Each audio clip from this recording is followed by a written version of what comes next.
Pale mlimani hao watu ya huko ni watu ya ajabu na ni wafanye biashara na tumekubaliana biashara, mambo yetu na William Ruto pahali imebaki ni biashara peke yake. Anakuja anazungumza uongo, analipa, anaenda. Na unajua kusikiza uongo pia ni bei kali. Pale Murang'a jana ameongea uongo, amelipa watu. Waziri anaitwa Alice Wahome amesema nataka Dede Nyoro aingie serikali. Watu wote wamesema hakuna. Roho yao hapana iko huko.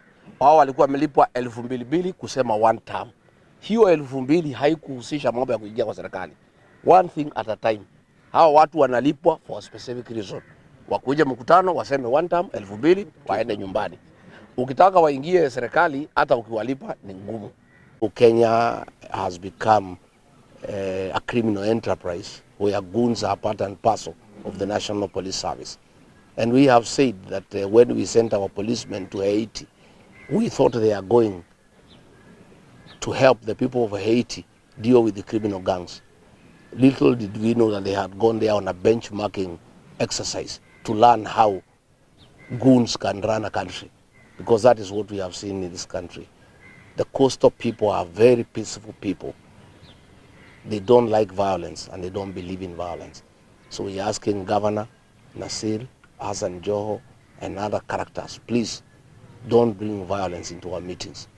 And we're asking the police to do their work and to make sure that criminal gangs are not used to disrupt meetings, as it has happened elsewhere.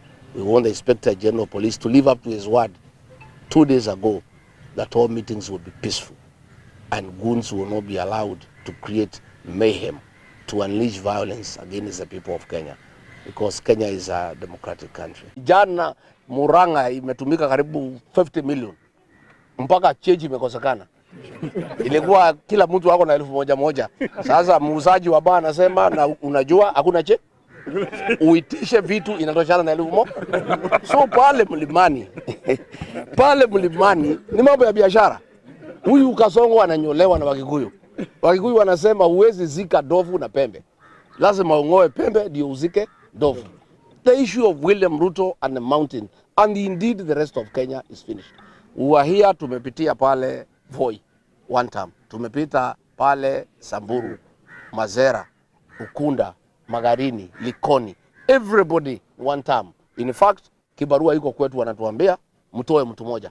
Hatutaki kujua ni nani atakuwa rais, lakini tunajua ni nani hatakuwa. So kazi iko kwetu hapa viongozi.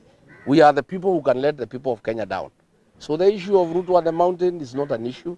Wacha aendelee, akitafuta pesa nyingine arudi. Jana amesaidia watu ya Murang'a na muomba akipata nafasi akuje pale Nyeri. Watu huko wanamhitaji wapate kitu ya kukula. Hata pale Olkalau iko by election, watu wanangoja pesa yake. Wanangoja sana. Na aweke pesa ya kutosha. Sababu pia hiyo watu ni watu walipigania uhuru, ni watu pia wanahitaji heshima. Hii 2,000 3 hapana, hiyo those are freedom fighters. 10,000, 15, 20 kwenda mbele. So ndio tuheshimiane. Si ndio? Na tena jana ameenda hapo ku launch project na Matinga akiondoka Matinga imemfuata. And that's why I disagreed with him, because mimi sitaki ukora. I'm not a con man. Launching projects that are not budgeted is an insult to the people. Yesterday he went with some tractors to Murang'a. By the time he arrived in Nairobi, the tractors had left.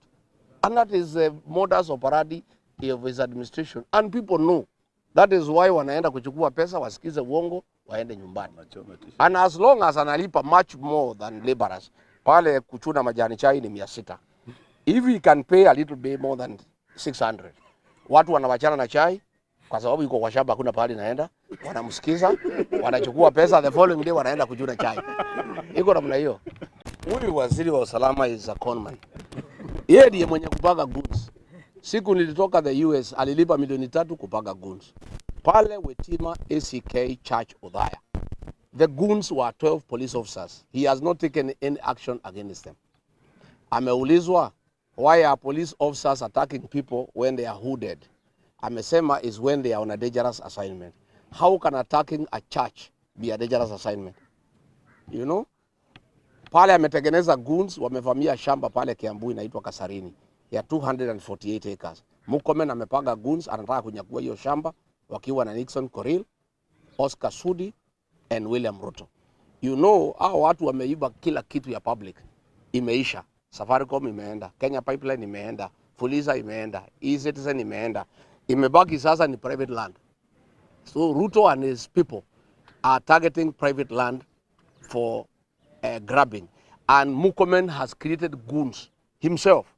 Na anaambia polisi wa escort. Why is the county police commander Kiambu not arresting those 100 goons in that farm?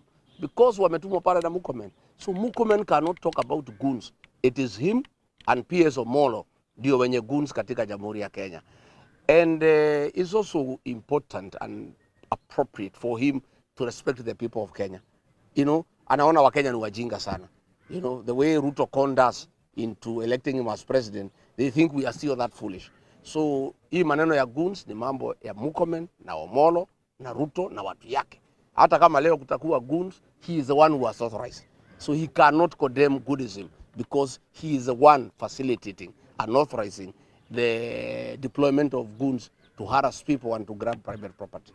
Ninajua mambo ya marehemu Raila Odinga na tumenyamaza siku mingi na hatuwezi nyamaza tena. Tutoboe tusitoboe. Tunataka kuuliza, wiki 3 kabla Raila hajaaga, director wake wa communication anaitwa Dennis Onyango aliandika barua akasema ati kuna watu wanataka Raila akufe. Alijuaje Raila atakufa? Alikuwa anatayarisha Wakenya kwa kifo ya Raila na jia gani?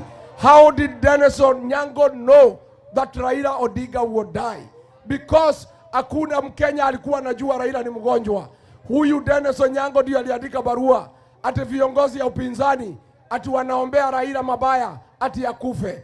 How come wewe Dennis Onyango ulikuwa na habari ya kwamba Raila atakufa? Habari imetufikia ni kwamba huyu Raila Odinga alilazwa katika Nairobi Hospital, na hao madaktari wa Nairobi Hospital akiwemo daktari wake Profesa Olunya wakasema Raila asisafiri, akae hapa Kenya, atibiwe polepole, asiingie ndege, asiende ng'ambo.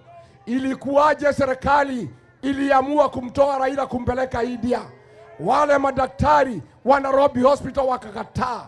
Madaktari wa Nairobi West Hospital ambaye ni ya William Ruto ndio waliingia ndege, mtu naitwa Jayesh, wakapeleka Raila India na hakurudi.